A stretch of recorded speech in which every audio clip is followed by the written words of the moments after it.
Shalom, selamat pagi jemaat Tuhan. Berjumpa kembali dalam doa pagi online. Yesus Raja Damai. Kemuliaan bagimu di tempat maha tinggi. Kemuliaan bagimu di tempat maha tinggi. Kemuliaan bagimu di tempat maha tinggi. Kemuliaan bagimu di tempat maha tinggi. Ya, segala kemuliaan hanya bagi Tuhan Yesus. Tuhan Yesus Raja Damai.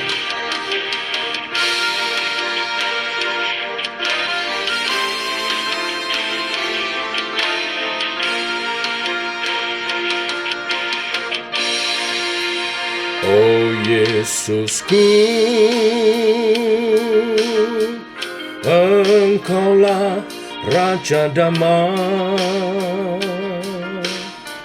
Kau turun ke dunia, selamatkan manusia. Oh Yesusku,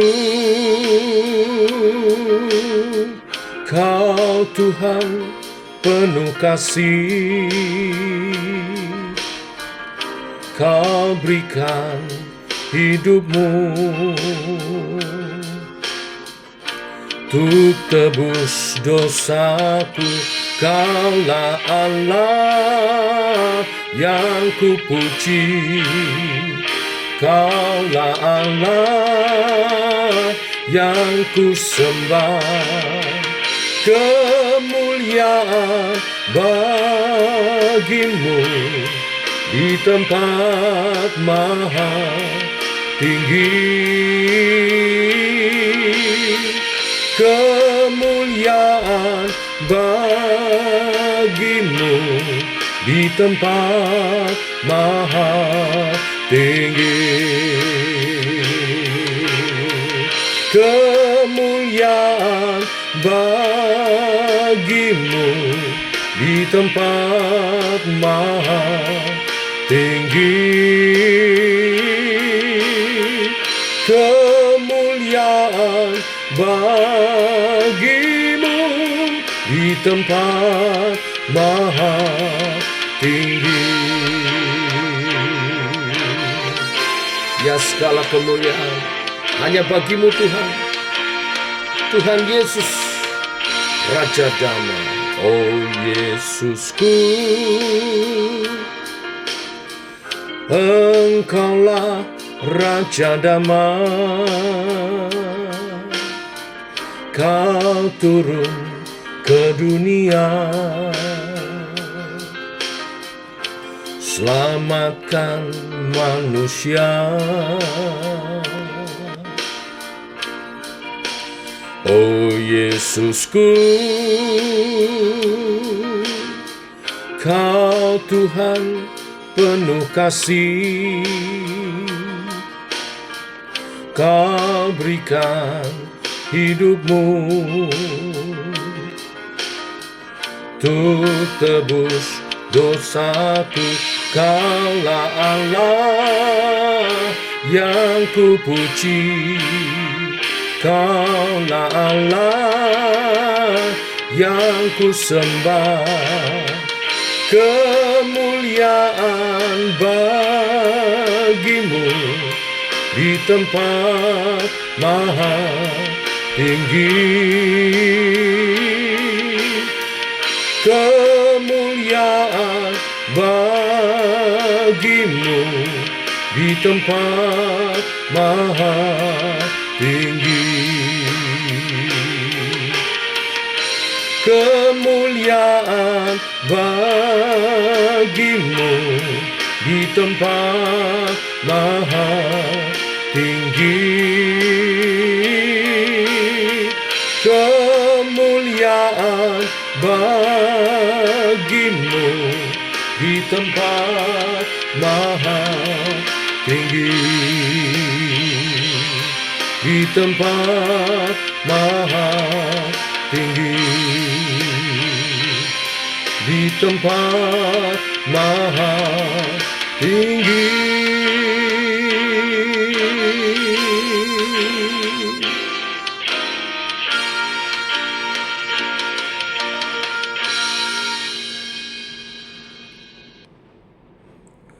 Tiba waktunya untuk kami merenungkan firman-Mu. Firman-Mu lah suluh dan terang bagi jalan kami. Berfirman Tuhan, terangi jalan kami, tuntun langkah kami oleh kebenaran firman yang sebentar kami renungkan dalam nama Tuhan Yesus Kristus. Amin. Bapak Ibu, mari kita lanjutkan renungan firman pagi hari ini, Lukas 17 ayat 20 sampai 37. Demikian firman Tuhan. Atas pertanyaan orang-orang Farisi, apabila kerajaan Allah akan datang, Yesus menjawab, katanya, kerajaan Allah datang tanpa tanda-tanda lahiriah. Juga orang tidak dapat mengatakan, lihat, ia ada di sini atau ia ada di sana. Sebab sesungguhnya kerajaan Allah ada di antara kamu. Dan ia berkata kepada murid-muridnya, akan datang waktunya kamu ingin melihat satu daripada hari-hari anak manusia itu, dan kamu tidak akan melihatnya. Dan orang akan berkata kepadamu, lihat, ia ada di sana. Lihat, ia ada di sini. Janganlah kamu pergi ke situ, jangan kamu ikut. Sebab sama seperti kilat memancar dari ujung langit yang satu ke ujung langit yang lain, demikian pula lah kelak halnya anak manusia pada hari kedatangannya. Tetapi ia harus menanggung banyak penderitaan dahulu dan ditolak oleh angkatan ini. Dan sama seperti terjadi pada zaman Nuh, demikian pula lah halnya kelak pada hari-hari anak manusia. Mereka akan makan dan minum, mereka akan kawin dan dikawinkan, sampai kepada hari Nuh masuk ke dalam bahtera. Lalu datanglah air bah dan membinasakan mereka semua. Demikian juga seperti yang terjadi di zaman Lot. Mereka makan dan minum, mereka membeli dan menjual, mereka menanam dan membangun. Tetapi pada hari Lot pergi keluar dari Sodom, turunlah hujan api dan hujan belerang dari langit dan membinasakan mereka semua. Demikian halnya kelak pada hari di mana anak manusia menyatakan dirinya. Barang siapa pada hari itu sedang di peranginan di atas rumah, dan barang-barangnya ada di dalam rumah, janganlah ia turun untuk mengambilnya. Dan dengan demikian juga orang yang sedang di ladang, janganlah ia kembali. Ingatlah akan istri Lot. Barang siapa berusaha memelihara nyawanya, ia akan kehilangan nyawanya. Dan barang siapa kehilangan nyawanya, ia akan diselamatkannya.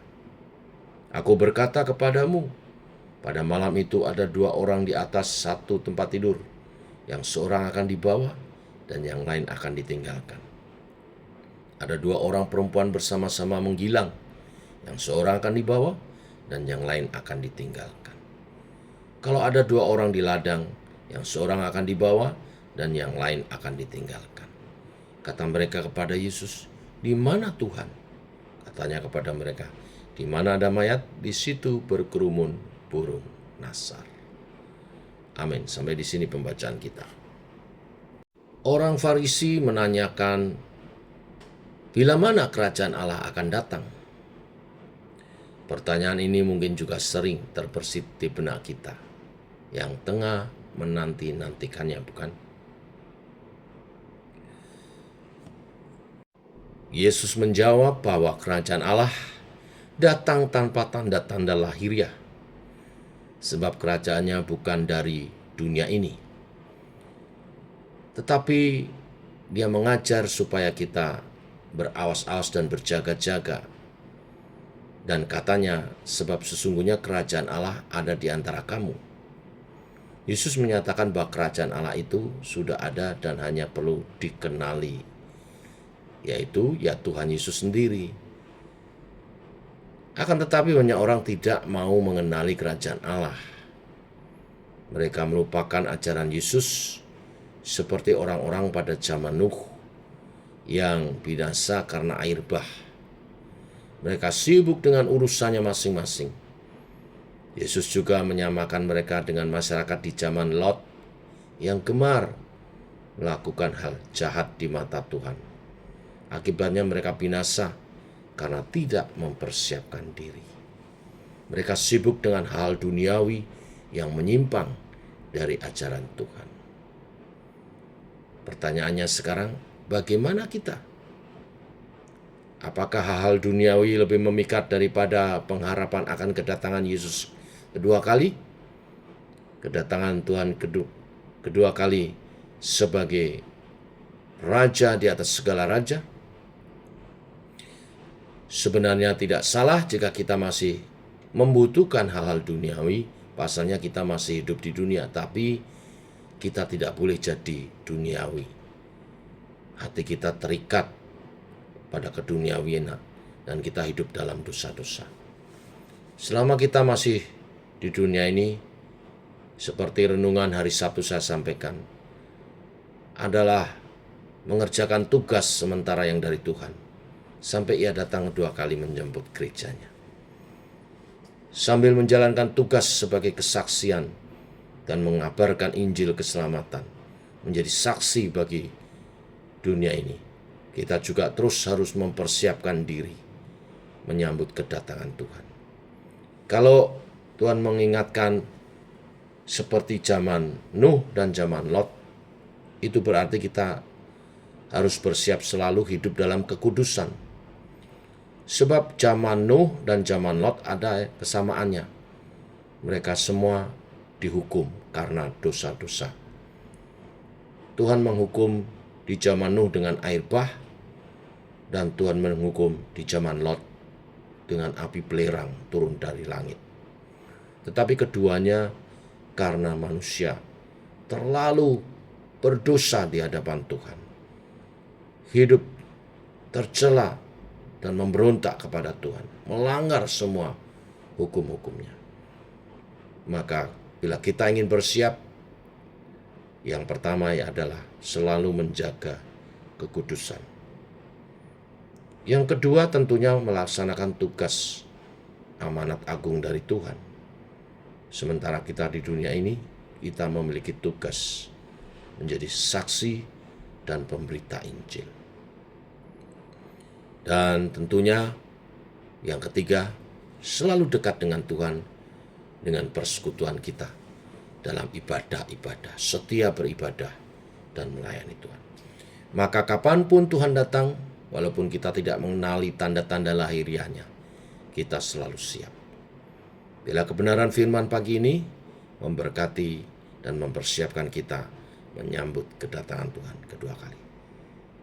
Tuhan memberkati. Mari kita berdoa. Bapa, kami mengucap syukur. Sesungguhnya kerajaan Allah sudah datang. Yesus lahir ke dunia yang sebentar kami rayakan di perayaan Natal adalah tanda kerajaan Allah dinyatakan. Dan setiap orang yang menerima Yesus sebagai Tuhan dan Juru Selamatnya, hidup dengan nilai-nilai yang dia ajarkan, menyatakan kerajaan Allah di bumi seperti di surga.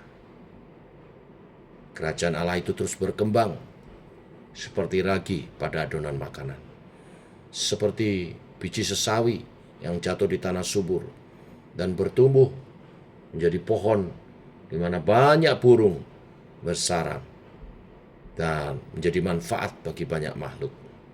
Kerajaan Allah di dunia juga sedemikian rupa.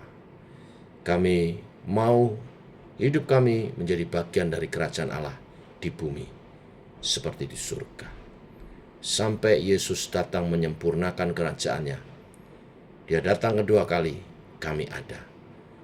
Kami menyongsong sebagai pribadi-pribadi yang siap.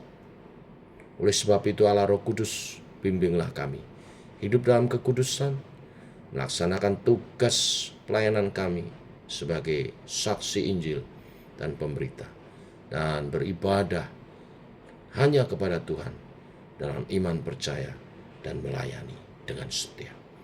Bila kebenaran firman hari ini memberkati setiap umat-Mu, demikian kami berdoa dan menyerahkan sepanjang hari ini perjalanan kami bersama dengan Tuhan. Dalam nama Tuhan Yesus Kristus. Amin. Demikian saudara, doa pagi kita. Selamat pagi. Shalom.